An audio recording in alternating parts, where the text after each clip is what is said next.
Rising tensions in the East China Sea have entered a new and dangerous phase.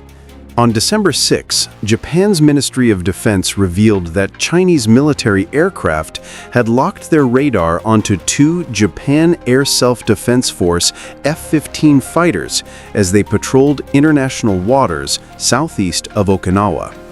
This is not just another close encounter. This is an incident that carries all the signs of a serious escalation between two of Asia's most powerful militaries. According to Japanese officials, the confrontation unfolded in two separate incidents. Chinese J-15 fighter jets, launched from the aircraft carrier Liaoning, directed radar beams, potentially fire control radar, toward two different Japanese F-15s. The first episode lasted from 4:32 p.m. to 4:35 p.m. The second, and far more prolonged illumination, ran from 6:37 p.m. to roughly 7:08 p.m. Both Japanese aircraft had been scrambled on airspace violation alert missions, responding to suspicious activity near Japanese territory. No physical damage was reported, but the political and military impact was immediate. Speaking to reporters on December 7th, Japan's Defense Minister Shinjiro Koizumi condemned the incident in the strongest terms, calling it extremely regrettable and an act that goes far beyond what is necessary for the safe flight of military aircraft. Japan has issued a formal protest to China, demanding concrete steps to prevent future violations. The seriousness of the event becomes clearer when we understand what radar lock-on actually means. Military jets often scan, track, and monitor each other at a distance, but fire control radar is different. It is a targeting tool. When a fighter jet activates its fire control radar against another aircraft, it is essentially placing that aircraft into the firing solution of a missile. It means that the targeted jet is only seconds away from potential engagement. For the pilots flying the F-15s, receiving a radar lock-on warning is the equivalent of being told, "A missile could be fired at you right now." This level of provocation is rare, but not unprecedented. The incident immediately brought back memories of January 2013, when a Chinese naval vessel illuminated a Japanese destroyer with fire control radar near the disputed Senkaku or Diaoyu Islands. Since then, both countries have dramatically increased their air and naval patrols in the region, raising the risk of accidental conflict.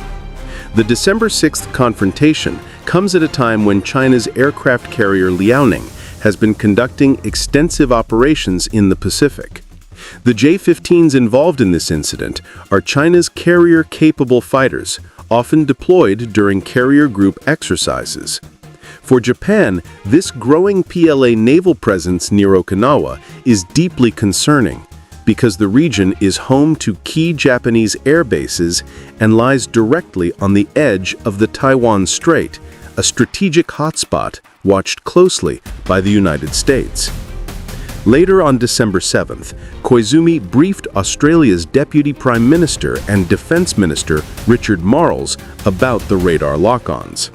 Australia responded by calling the incident a matter of serious concern and reaffirmed its intention to closely coordinate with Japan on regional security. For many Indo-Pacific countries, this event is another clear signal that China's military behavior is becoming increasingly aggressive. Japan's Ministry of Defense has stated that it will maintain a calm but resolute posture, continuing to monitor Chinese military movements and respond firmly to any provocation.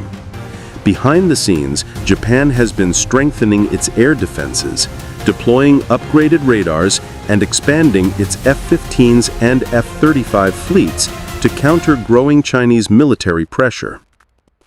This incident also unfolds at a broader strategic moment. China has been intensifying aerial maneuvers across the Pacific, Taiwan Strait, and East China Sea. Japan, in response, scrambled its fighter jets over 800 times last year, most of them against Chinese aircraft. With the US and Japan enhancing military cooperation and large-scale joint exercises, Beijing views Japan's increasing military readiness as a direct counter to its regional ambitions. For Japan's F-15 pilots, the December 6th radar lock-on was more than a provocative gesture.